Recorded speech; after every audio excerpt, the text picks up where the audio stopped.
다 같이 자리에 일어나셔서 찬송가 555장 드리겠습니다. 시온의 영광이 빛나는 아침, 어둡던 이 땅이 밝아오네.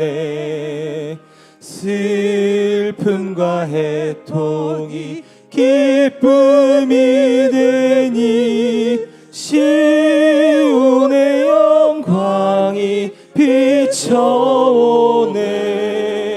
시온의 영광이 빛나는 아침, 매였던 종들이 돌아오네. 오래전 선지자 꿈꾸던 복을 만민이 다 같이 누리겠네. 보아라 광야에 화초가 피고 말랐던 시냇물 흘러오네. 이 산과 저 산이 마주쳐 울려 주의 순종을 찬송하네. 땅들아 바다야 많은 섬들아 찬양을 주님께 드리어라. 싸움과 죄악이 가득한 땅에 찬송이 하늘에 사무치네. 아멘. 다 같이 자리에 앉으시겠습니다. 이 시간 정도원 안수 집사님 기도하시겠습니다.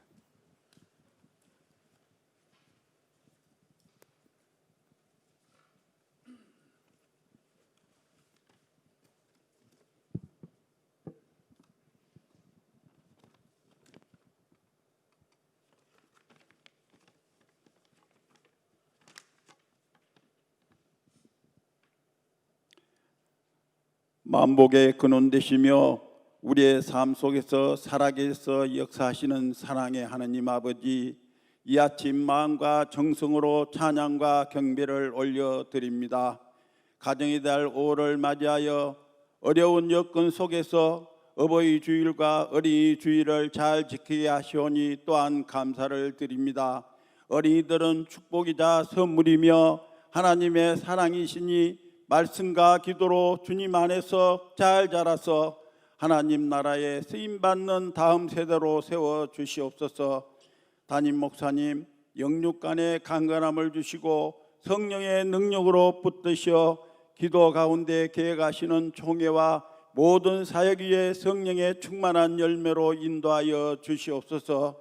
우리 대한민국을 사랑하시는 하나님 아버지, 이 나라 이 민족을 긍휼히 여겨 주시옵소서. 코로나19로 인해 여전히 사회적 거리두기로 고통 가운데 있습니다. 이제 더 이상 바이러스가 확진되지 않게 하시며 코로나 사태를 겪으면서 보이지 않는 가치를 보게 하시고 잃어버린 소중한 것들을 다시 찾게 하여 주시옵소서. 좋은 가족들을 참된 예배자로 세워주시고 예배 가운데 허락하시는 하나님의 거룩함을 통해 강해지게 하시며 코로나 사태와 경제 위기로 힘들어하는 이웃들에게 희망이 되게 하여 주시옵소서. 하나님 아버지, 담임 목사님과 부교역자님들이 이 어려운 상황 속에서 담대하게 하나님 말씀을 전하도록 붙들어 주시고 참 좋은 가족들이 이전보다 더욱 예배를 사모하고 이전보다 더 소중히 여기며 더욱 주님의 교회를 사랑하도록 이끌어 주시옵소서. 말씀을 통해 두루 말라 손을 내리뜨리지 말라 진정한 예배자로 거듭나며 우리 참 좋은 공동체가 하나님 말씀을 의지하며 날마다 이기며 승리할 수 있도록 성령님께서 인도하여 주시옵소서. 원하옵기는 하루속히 성전 예배가 회복되게 하시고 코로나 사태 속에서 드리는 온라인 예배를 통해서도 더욱 성숙한 예배자로 세워지게 하옵소서. 경제 위기로 인하여 힘들어하는 이웃과 병마로 고통 가운데 있는 이들을 주께서 친히 치료하시고 주님 영광 받아 주시옵소서.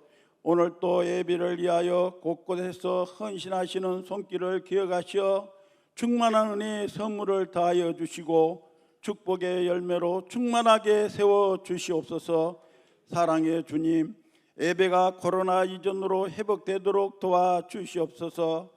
14여존대가 하나님 앞에 찬양으로 드릴 때에 하나님 홀로 영광 받으시옵고 성령 강림주일 시간마다 마음과 뜻과 정성을 다하여 드려지는 우리의 예배가 하나님 앞에 상달되기 원하며 되게 하시고 하게 하신 예수님 이름 받들어 간절히 기도드립니다. 아멘.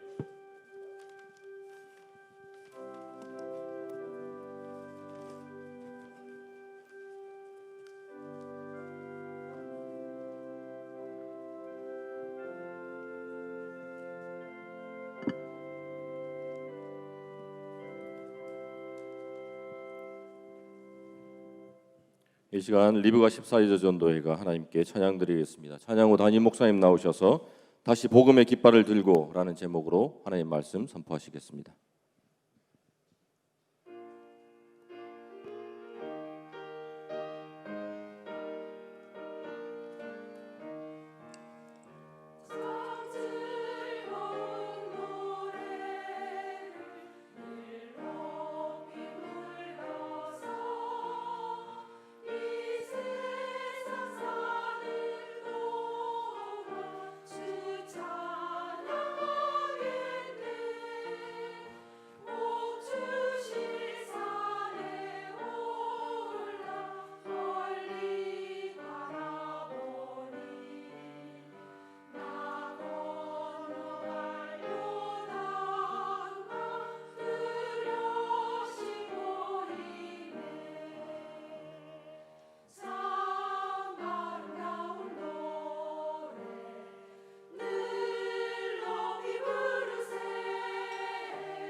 아멘. 할렐루야. 감사합니다. 오늘 아침 우리에게 주시는 생명의 말씀입니다. 신약 성경 두 군데를 보도록 하겠습니다.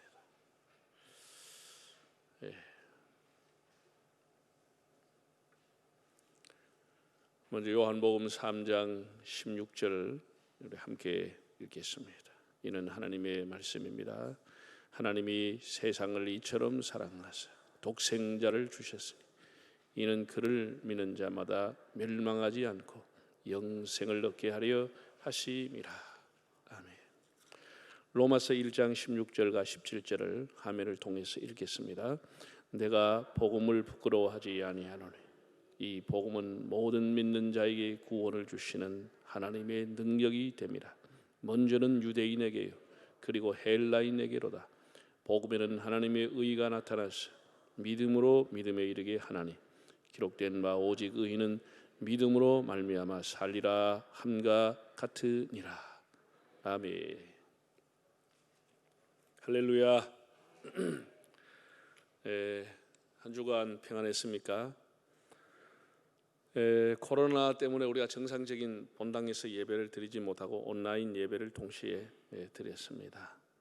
그 드리는 동안에 한 석 달 정도 교회의 모습을 담은 동영상을 먼저 보고 제가 설교를 드리도록 하겠습니다. 한 3분 정도.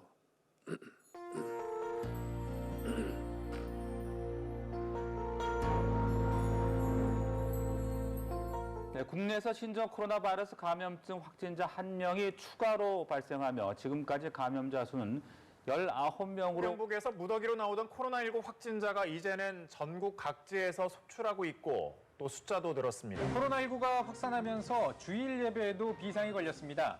전국 교회들은 코로나19의 확산을 막기 위해 적극적으로 대응했습니다. 하늘의 문을 여소서 이곳을 주목하소서 주를 향한 노래가 꺼지지 않으니 하늘을 열고 보소서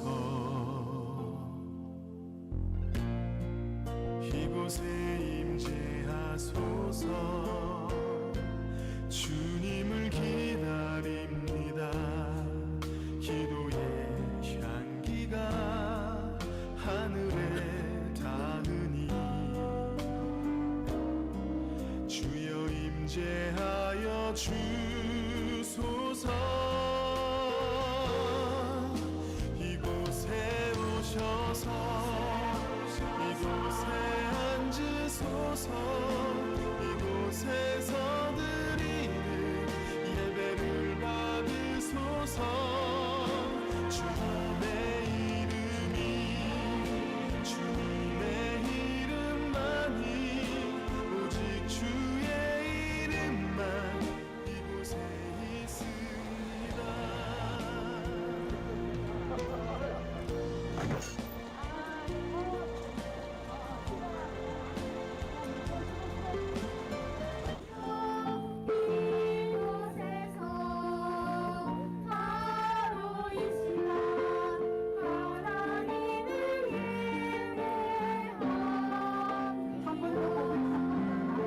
오월이 되면은 야외 예배를 갔던 기억이 지금도 생생하게 나고 있습니다. 정말 신앙의 좋은 추억입니다. 제가 이제 한 2달 정도 우리 주일학교 학생들, 중고등 학생들이 교회에 나오지 못했기 때문에 물론 영상으로 예배를 드렸겠지만 저 드라이브인 워십을 통해 가지고 하나님 앞에 함께 가족이 이렇게 부활의 주님을 예배하고 같은 시간에 하나님을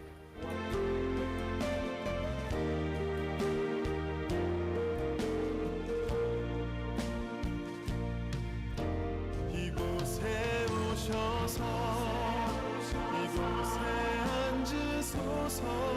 이렇게 영상으로 예배드리다가 실제로 모여서 이렇게 예배를 드리니까 더 예배에 집중할 수 있고 더 좋았던 것 같습니다. 이제 곧 코로나가 빨리 종식돼서 만날 거라고 믿습니다.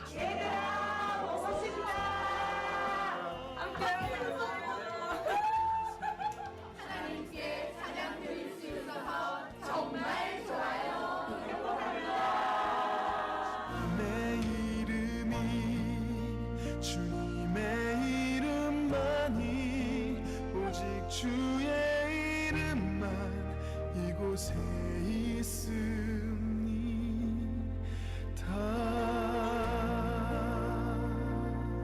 예, 우리 앞뒤 옆 사람 손 들고 인사했습니다. 환영하고 축복합니다.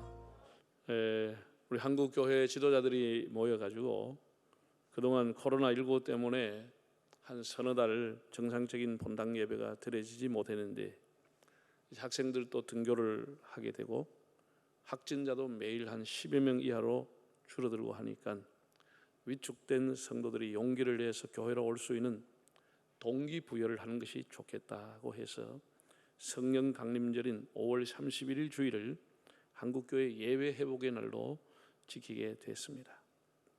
그 후에 우리가 이렇게 결정하고 난 이후에 이태원 클럽을 통해서 200여 명이 확산이 되고 또 수도권 쿠팡 배달 업체에서 100명 이상 확진자가 나오면서 염려 속에 오늘 주일을 맞이하게 됐습니다.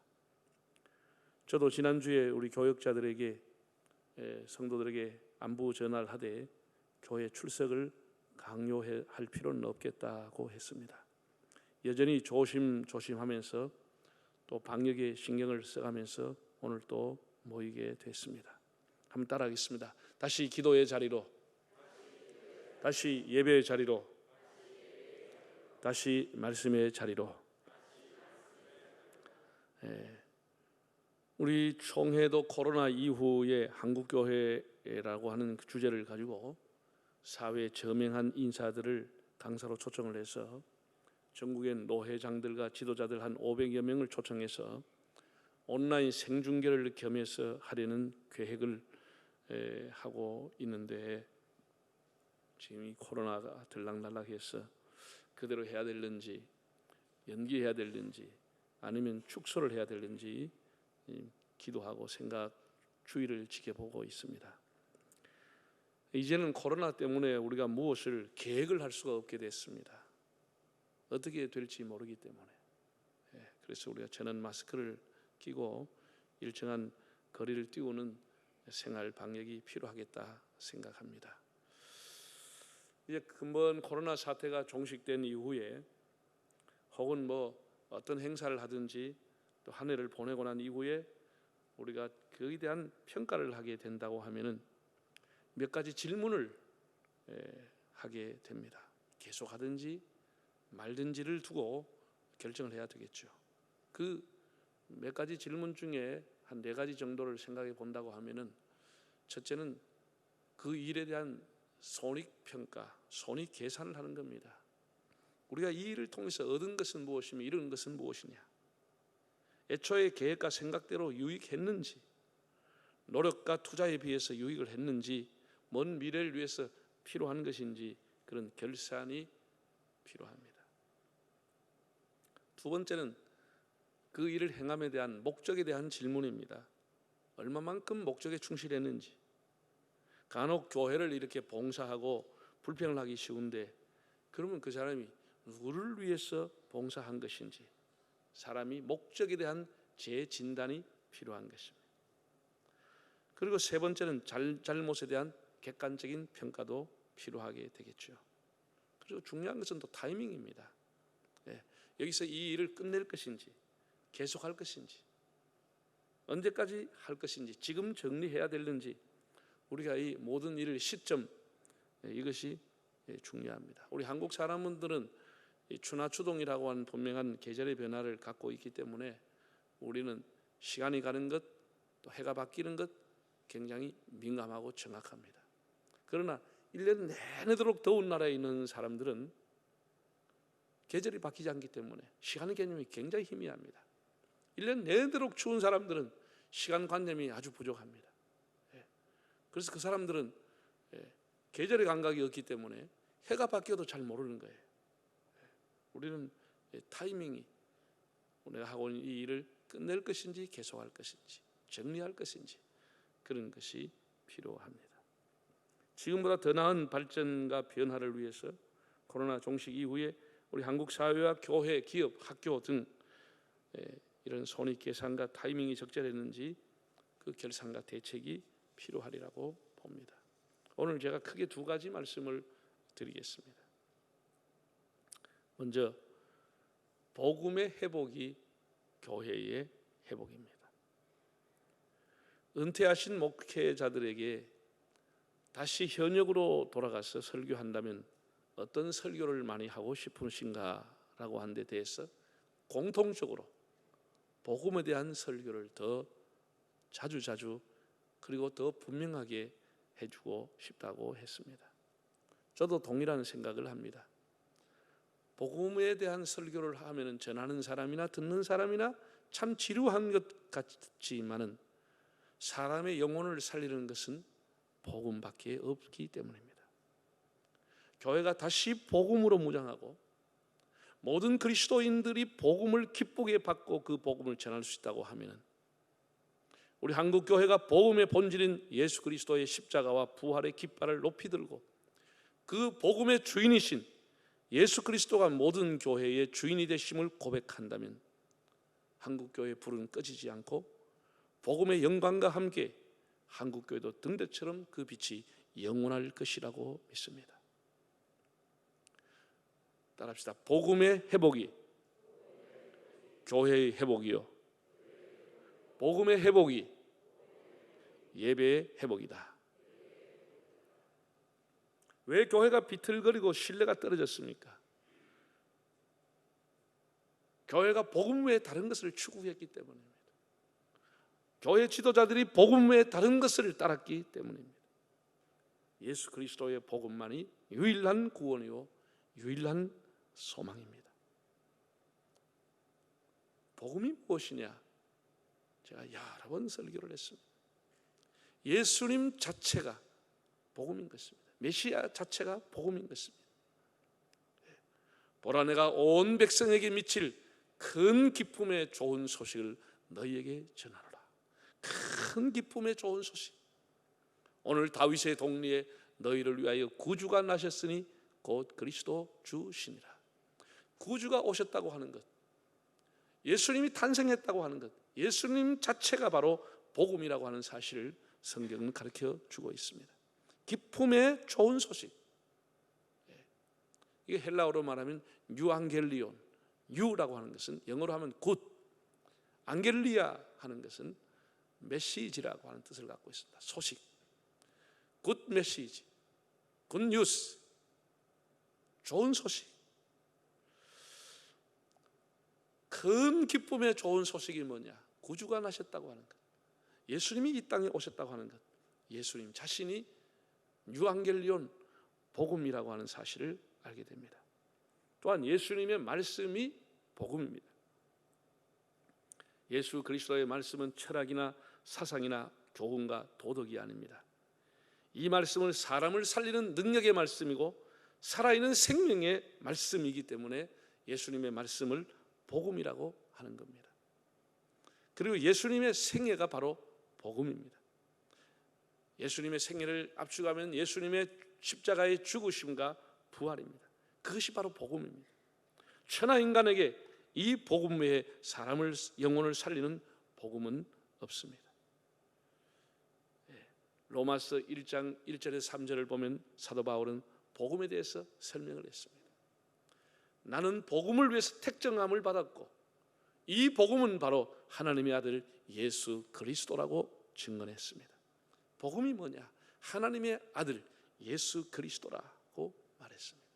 자기는 복음을 위해서 하나님의 사도로 부름을 받았다고 고백했습니다. 신약성경 처음 4권도 다 복음서입니다. 복음서 한 권이면 족할임에도 불구하고 하나님은 그 하나님의 섭리에 의해서 신약성경의 마태, 마가, 누가, 요한이라고 하는 4명의 증언자를 통해서 복음에 대해서 복음의 본질과 복음의 내용을 가르치게 했습니다. 마가복음이 시작하는 마가복음 1장 1절을 한번 화면을 통해서 읽어보겠습니다. 하나님의 아들 예수 그리스도의 뭐의 시작이다? 예수 그리스도의 복음의 시작이다. 복음이 뭐냐? 예수 그리스도라고 하는 것입니다. 이 마가복음 1장 1절입니다. 마가복음의 끝이 되는 마가복음 16장 15절은 이렇게 말했습니다. 예수님이 이렇게 말했습니다. 또 이르시되 너희는 온 천하에 다니며 만민에게 복음을 전파하라. 마가복음은 복음으로 시작해서 복음으로 끝이 납니다. 온 천하에 다니며 만민에게 복음을 전할 것을 명령하셨습니다. 교도소에도 기약도 없이 갇혀 있는 죄수에게 그 사람의 가장 희망이 뭐겠습니까? 이제는 출감이다, 이제는 석방이다, 이보다 그에게 더 큰 복음은 없습니다.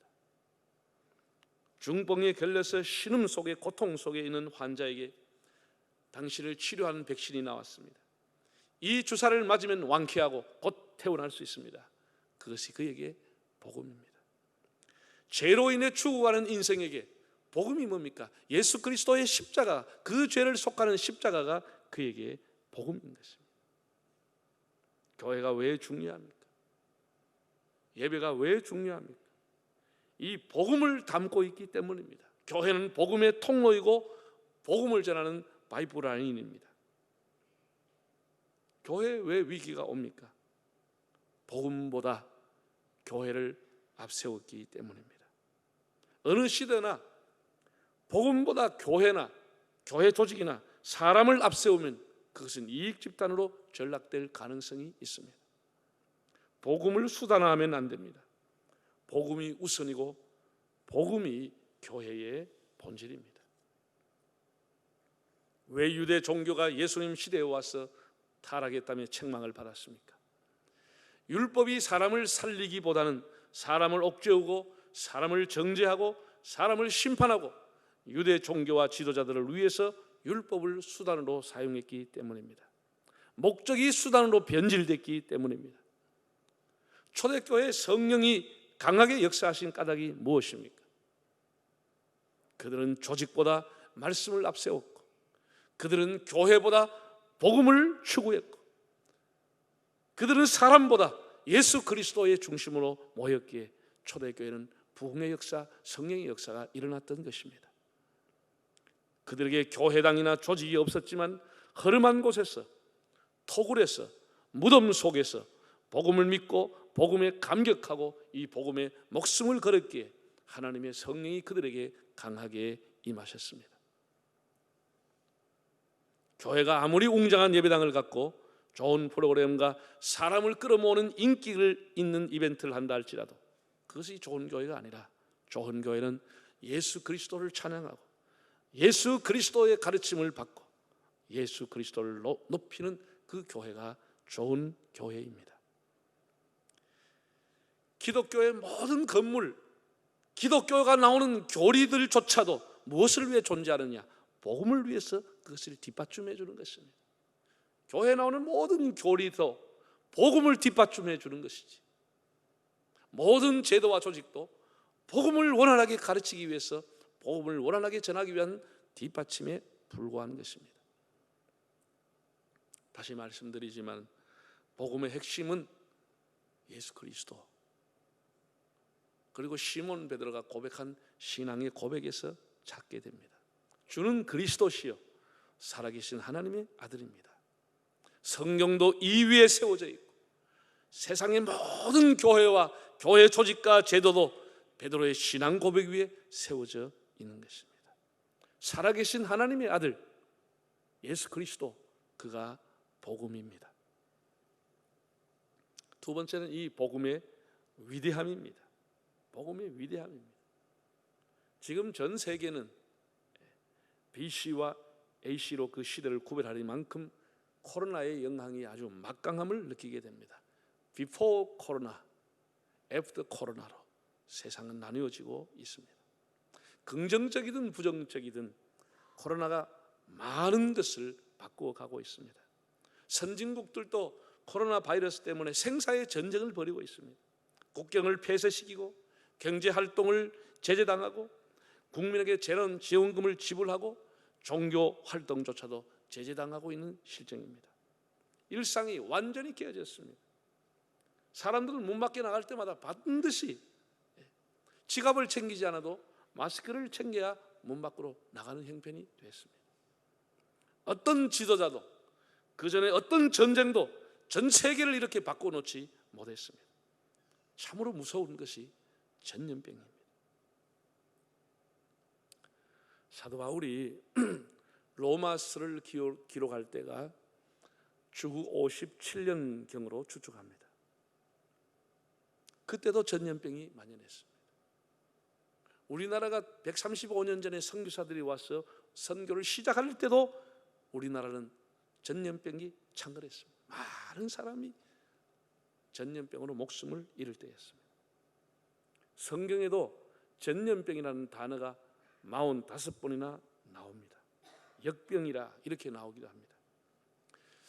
우리가 역사적으로 보면 주 165년경에 마르크스 아우렐리우스라고 하는 사람이 로마의 황제가 되었을 때에 홍역과 전염병이 15년 동안 창궐했는데 로마 인구의 4분의 1 정도가 죽었다고 합니다. 결국 아우렐리우스 황제 역시 그 전염병으로 인해 죽게 됩니다. 그 후에도 주기적으로 전염병이 나돌기 시작을 해서 그때마다 수많은 사람이 죽었는데 지위 고하를 막론하고 빈부기천을 막론하고 수많은 사람이 시체가 돼서 죽었습니다. 로마의 멸망을 연구했던 사학자들은 그 강력했던 로마가 패망한 원인 중에 하나가 전염병으로 인한 인구의 감소라고 꼽았습니다. 얼마나 많은 사람이 죽었으면 전염병으로 인한 인구의 감소가 로마를 무너지게 했다는 겁니다. 지금 이렇게 과학과 의학과 정보가 최고로 발달해도 전 세계가 지금 고통 중에 있습니다. 제가 어제 날짜로 보니까 전 세계 확진자가 코로나 확진자가 약 600만 명입니다. 592만 명이 넘었습니다. 완치자가 250만 명 정도, 사망자가 36만 명이 넘었습니다. 엄청난 일입니다. 주 100년경에 로마에서 기독교 인구, 로마에서 노예로 살거나 토굴에서 신앙생활하던 기독교 인구는 0.4%에 불과했다는 추정이 있습니다. 참 멸시와 조롱 속에서 온 사회의 핍박과 천대와 학대 속에서 예수를 주로 고백하며 살아가는 크리스찬들의 극소수의 8,000명의 무리가 있었다는 겁니다. 전염병이 창궐하던 시대 그들은 어떻게 살았을까? 1996년도에 미국 워싱턴 대학교의 종교사학자 로드니 스타크라고 하는 학자가 있습니다. 이분이 쓴 책이 기독교의 발흥이라고 하는 책입니다. 2부 3부 예배 때는 이 책을 찾아가지고 한번 띄워보기 바랍니다. 로드니 스타크가 쓴 기독교의 발흥, The Rise of Christianity라고 하는 원제를 책인데, 그런 핍박을 받던 소수의 크리스찬이 어떻게 해서 기독교 발흥, 기독교 부흥의 씨앗이 되었을까? 그 소수의 무리가 어떻게 기독교 부흥의 초석이 되었을까를 연구했습니다. 아이러니컬하게도 스파크에 의하면 전염병, 역병이 기독교 부흥의 한 요인이었다고 설명을 했습니다. 스타크는 세 가지 의미심장한 이야기를 했습니다. 첫째는 사람들이 무더기로 죽어나가고 온 사회가 절망할 때 기독교인들만큼은 죽음 너머에 소망이 있다고 말했다는 것입니다. 역병이 창궐하고 사람들이 다 시체가 되어 죽어나갈 때 세상에 어떤 학문도 어떤 의학도 어떤 정치도 어떤 종교도 해법을 제시하지 못하고 희망을 제시하지 못했다는 겁니다. 아무도 희망을 주지 못하는 사회, 그리스도인들은 그 고난과 환난과 학대 속에 살아가는 그들이 죽음 너머에 또 다른 세계가 있다고 하는 것을 선포하고 유일하게 세상을 위로하는 집단이 되었다는 겁니다. 이 환난도 하나님의 섭리가 있다고 그들은 가르치면서 이 환난 너머에 새로운 소망의 세계가 있다고 하는 것을 가르쳤다고 하는 것입니다. 두 번째는 대재앙 속에서 국가의 지도자들과 타 종교 지도자들까지 다 자기들만 살겠다고 도망을 치거나 산속으로 피신을 갔습니다. 모든 지도자들이 다 살겠다고 피신을 갔습니다. 그리스도인들은 피신가지 않고 도망가지 않았다는 겁니다.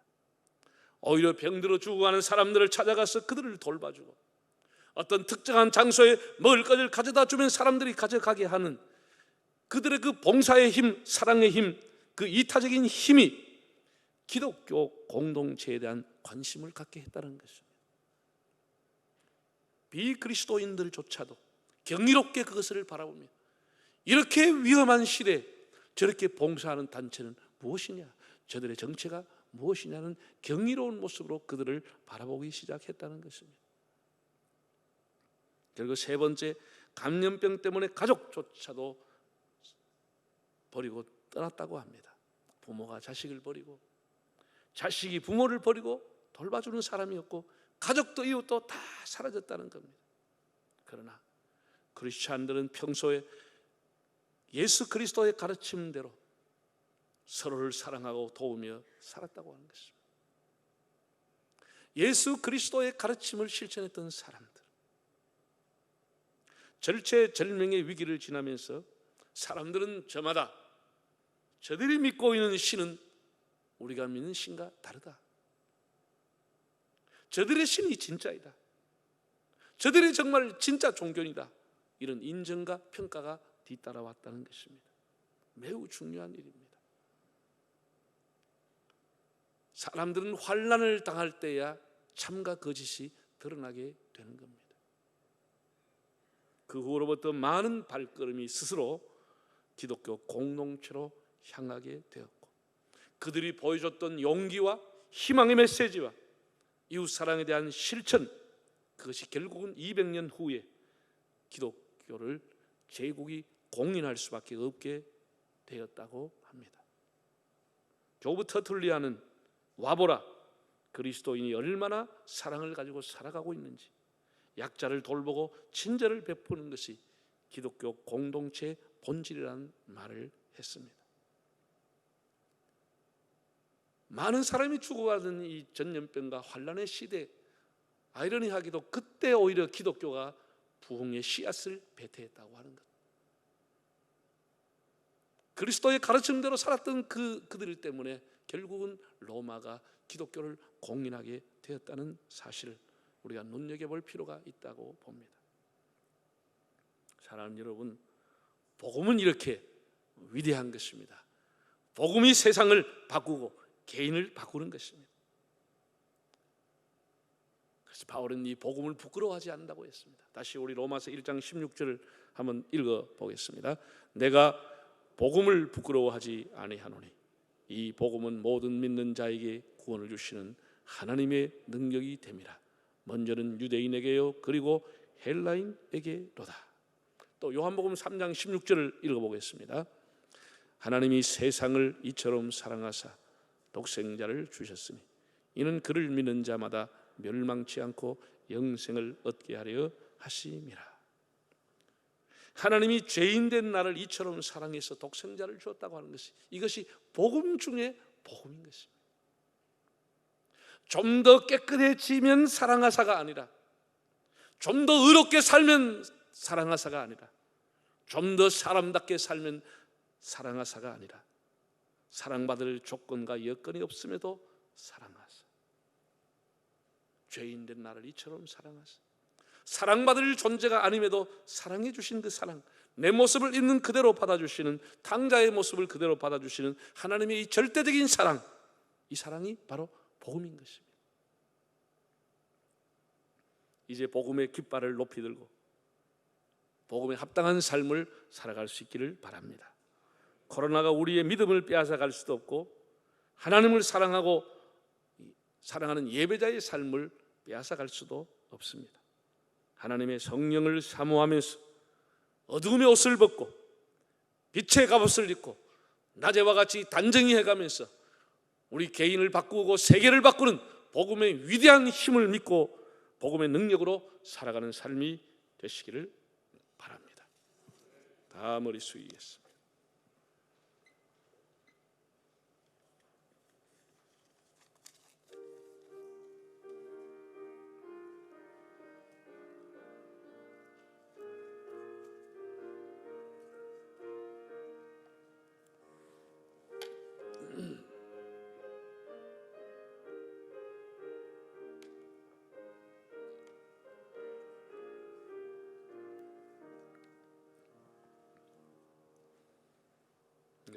하나님 말씀 우리 다시 한번 읽겠습니다. 여호와께서 너를 지켜 모든 환난을 면하게 하시며 또 네 영혼을 지키시리로다. 여호와께서 너의 출입을 지금부터 영원까지 지키시리로다. 아멘. 우리 다 일어나서 찬송가 510장을 드리면서 준비한 헌금을 드리겠습니다.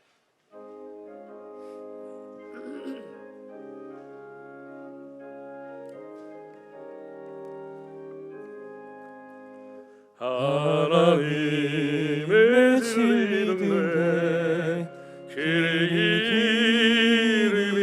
빛나니 우리들도 등대되어 주의 사랑 비추세.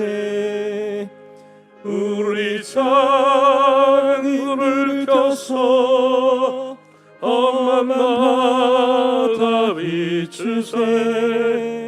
물에 빠져 헤매느니 겸손하여 살리세. 죄의 방을 기뻐하고 성난 물결 설렌다. 어디 불빛 없는가 고 찾는 물이 많구나. 우리 작은 불 켜서 험한 바다 비추세. 물에 빠져 헤매느니 건져내어 살리세. 너의 등불 돋우어라. 거친 바다 비춰라. 빛을 찾아 헤매느니 생명선에 건서라. 우리 작은 불을 켜서 험한 바다 비추세. 물에 빠져 헤매느니 건져내어 살리세.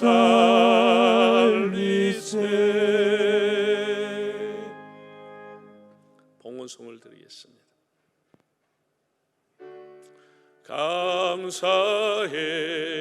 감사해요 주님의 사랑.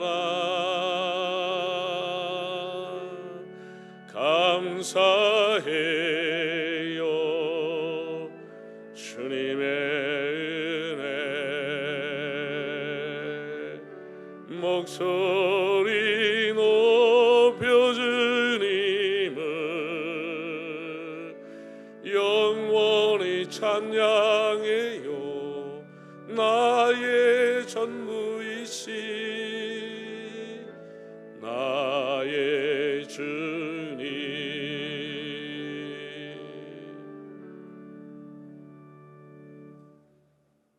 존귀하신 하나님 아버지, 오늘 성령 강림절을 맞이해서 이렇게 온 성도들이 하나님 앞에 나와 성부 성자 성령 하나님 앞에 온 마음을 다하여 찬양과 영광을 돌리게 하심을 감사드립니다. 한국교회 예배 회복의 날로 정해서 저희들이 하나님 앞에 마음을 다해 예배를 드리고 있습니다. 교회의 회복과 예배의 회복은 곧 복음의 회복인 줄 믿습니다. 우리 한국교회가 영혼을 살리는 복음의 위대함을 깨닫고 다시 복음으로, 다시 예수께로, 다시 본질로 돌아갈 수 있도록 은혜를 주시옵소서. 교회마다 주님의 복음을 소중하게 여기며 그 복음을 증거하며 복음을 온 세상에 나누는 복음에 합당한 삶을 살아가는 성도들이 되게 하여 주시옵소서. 예배가 회복이 되고 일상이 회복이 되고 기도의 생활이 회복되고 우리가 그리스도의 빛과 소금의 사명을 감당하는 삶이 회복되게 하여 주셔서 예수 그리스도만 높이는 교회들이 되게 하여 주시옵소서. 하나님 앞에 귀한 헌금을 드리며 또 온라인으로 기억해서 헌금을 드리는 분들도 있습니다. 주님, 이 땅에 살아가는 동안 우리의 의식주 때문에 염려하지 않도록 저희들을 인도하시고 우리 인생에 주시는 모든 복이 하나님으로부터 온 것을 늘 고백하며 하나님을 찬송하며 살아가는 생애가 되도록 성도들의 가정과 기업과 직장에 복을 주시옵소서. 마가 요한의 다락방에 임하셨던 성령이시여, 늘 기도하는 종들에게 임하여 주셔서 성령의 충만한 종들이 되게 하시고 보혜사 성령의 인도를 받는 일꾼들이 되게 하옵소서. 기도의 줄을 잡고 살아가는 저희들에게 하나님이 긍휼을 베푸시고 하나님의 성령으로 충만하게 무장시켜 주시옵소서. 하나님 아버지, 온 성도들의 가정에 복을 주셔서 신앙을 계승하며 복된 보금자리가 되어서 아름다운 꽃동산처럼 행복의 향기가, 그리스도를 찬양하는 향기가 넘치는 가정들이 되게 하옵소서. 경제적인 시련을 당하는 가정들, 질병으로 고통 중에 있는 성도들을 여호와여 불쌍히 여겨주시고 작은 신음에도 응답하신 하나님께서 저들을 건져주시고 피할 길을 주시며 여호와 라파 치료의 빛을 저들에게 발하여 주시옵소서. 학생들 학교의 등교가 또 국민들의 일상이 속히 정상이 되도록 주님, 코로나를 주님 제거해 주시고 이 땅에 주의 빛을 허락하여 주시옵소서. 정말 초대교회 성도들이 전염병이 창궐할 때에도 그리스도의 정신을 가지고 희망을 전하며 그리스도의 가르침을 따라서 봉사하며 살았던 것이 기독교의 큰 부흥의 씨앗이 되었다고 했습니다. 환난의 시대에 우리가 어떻게 살아야 할지를 하나님의 교훈으로 받게 하여 주시옵소서. 이 예수 그리스도의 십자가의 복음을 들고 온 세계에 나가 있는 선교사들을 축복하시고 그들의 신원을 주님이 지켜 주시옵소서. 하나님 아버지, 21대 새 국회가 임기가 시작이 되었습니다. 국가의 지도자로 부름받은 이들에게 지혜와 명철을 주셔서 국민의 대변자가 되고 국민의 눈물을 닦아주는 지도자들이 되게 하셔서 국가와 사회가 정치가 더 발전하는 기회가 되게 하옵소서.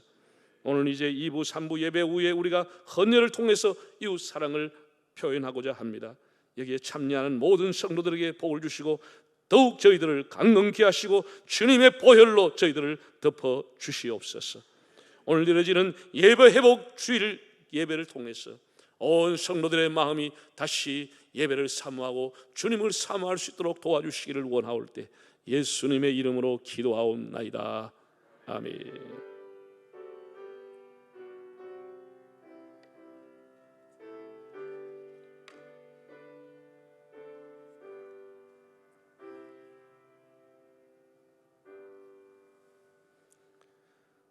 내가 복음을 부끄러워하지 아니하노니 이 복음은 모든 믿는 자에게 구원을 주시는 하나님의 능력이 됨이라.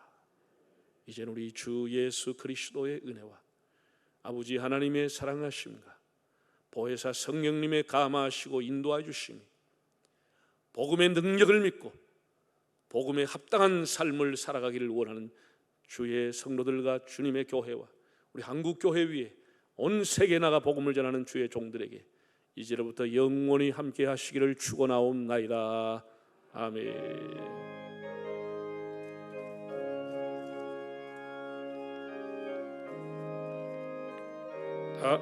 할렐루야 할렐루야 찬양하세.